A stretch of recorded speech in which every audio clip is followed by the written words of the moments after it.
Hey guys, today we're installing the Techna Clip for the Keltec P3AT and the P32. For the sake of this video, we'll be installing it on the P3AT.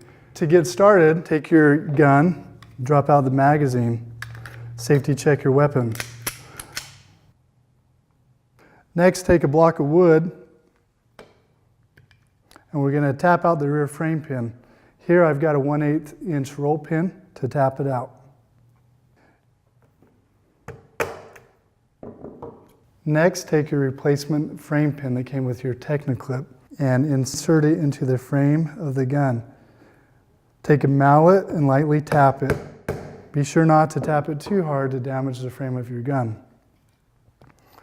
We're going to then take your clip, align it over the frame pin hole, taking the provided screw and Allen wrench and tighten it down.